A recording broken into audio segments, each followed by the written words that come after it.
heart and cure the soul, a tribute to Derek Mahon. Derek Mahon was born in Belfast in 1941 into a Protestant working-class community. He attended the Royal Belfast Academical Institution, known as INST, and went on to study at Trinity College, Dublin, and the Sorbonne. In 1966, he worked his way around Canada and the United States, and in 1967, he published his first collection, Night Crossing, and settled in London. He worked as a journalist and scriptwriter, and over the years has also lived in Dublin and New York, and spent periods of time in Rome, Paris, and India. He now lives in Kinsale, where he's been a frequent visitor since his time at Trinity, in fact. From 1985, Derek Mahon has been published by Gallery Press and is widely recognized as one of the finest poets of his generation. A generation that has provided plenty of competition, including Ivan Boland, Michael Longley, and of course Nobel Prize winner Seamus Heaney, and their senior, John Montague, all of whom have also been close friends. Derek has received numerous awards, including the Irish Academy of Letters Award, the Scott Moncrieff Translation Prize, which he was particularly proud of, the Poetry Now Award twice, and in 2007 he was awarded the David Cohen Prize for Literature for his lifetime achievement, which is indeed considerable. His best-known poem is probably A Disused Shed in County Wexford, which John Banville has proclaimed to be the most beautiful single poem produced by an Irishman since the death of Yeats. Derek Mahon has many friends and admirers, and it's a great pleasure to welcome those of you who are here tonight, including our panel. Thomas McCarthy hardly needs any introduction in Cork, surely. Originally from Cappoquin, he's now an honorary Corkman, but above all, he is a poet. As is indeed Peter Fallon, publisher at Gallery Press, and also Derek Mahon's editor. Thomas tells me Peter is the best County Meath poet since Francis Ledwidge. And we are honoured to also have with us Roger Green, who made the documentary about Derek called The Poetry Nonsense, which you will see a short clip from later. He is a documentary filmmaker and also lecturer in broadcasting at the National Film School at the Institute of Art and Design in Dunleary. I think I've been asked to speak here because I've been a friend of Derek for a long time, and there was a small hope that he might be persuaded to come along. Well, no one can persuade Derek to do anything if it's not something he wants to do. And although he did think about it for a while and told me to look out for someone lurking in the entrance there, I don't think he will be here. And I think he's right, because it's very hard to give someone high praise when they're there in front of you, and harder still, I imagine, to sit and listen to it. I've been very lucky to have known Derek as a friend for so long. I first met him in 1984 when he approached my publisher because he thought my second novel would make a good film. And that night we had a wonderful meal in his house with some vegetarian friends and many, the first of many argumentative but great fun evenings. He's one of the most learned and well-read people I know, and also one of the wittiest. He has a huge sense of fun.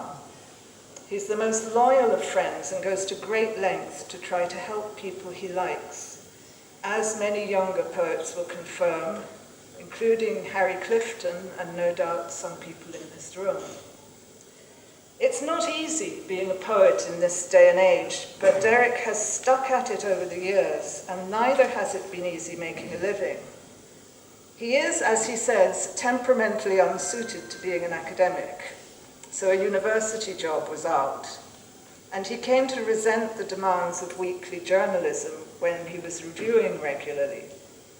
but somehow he found the time and energy to produce a considerable body of work, including an impressive number of translations of individual poems and full plays.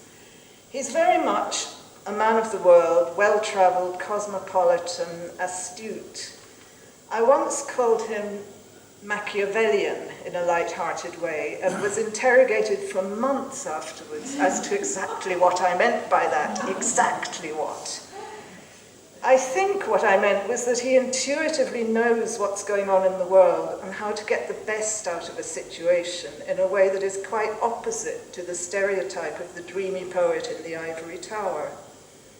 He has the journalist's knack of seeing through the bullshit, getting to the core, and also the journalist's curiosity about other people and their lives and their decisions. I will leave others better qualified to talk about his poetry, but if you want to know more about the man, I would recommend reading Selected Prose and Red Sails, both of which are on sale here. They're probably as near as he'll ever come to an autobiography, surprisingly candid. This is where you'll find the voice of the man as well as that of the poet, razor sharp, witty, warm, and always to the point. I'd just like to finish by reading you the conclusion of a piece about Roger Greene's film, The Poetry Nonsense, from Selected Prose, which gives an idea of his quicksilver mind. Some are born to be poets and nothing else. Some have taught themselves to write poetry, and some are poets by default. We may have wished to be like Byron, political figures or champion swimmers. He hated authors who were all author, or so he said. But poetry is the only thing we're any good at. But now they only block the sun, rain and snow on every one. So many things I would have done, but clouds got in my way. Joni Mitchell, Both Sides Now.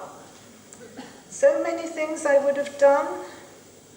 Clouds got in my way, certainly, but I was never going to be a revolutionary, a pilot, or a singer on the wireless. All author, and not a very prolific one. I've done my best. All I can manage more than I could. That's quote, if never enough. Philippe Jacotet speaks of the pure water drop of poetry, implicitly contrasting it with the muddy flow of critical theory and the obscure malice of deconstruction. Quote, such nonsense, naïveté, to set up against such knowledge, ingenuity, doctrine, end of quote. He's talking about the poetry nonsense, the vague instinctual resistance to a world engineered for the maximum efficiency, competitive growth, global excellence, and world-class foolishness of all kinds. The poetry nonsense sets itself up against regulation, system, utility. It's a last ditch of sanity in a naff world of exploitation and lies. It has no function and no exchange value, unlike art and music. It is indeterminate, marginal, unimportant, and therein lies its importance. What we need is a dimmer, dreamier universe. Thank you.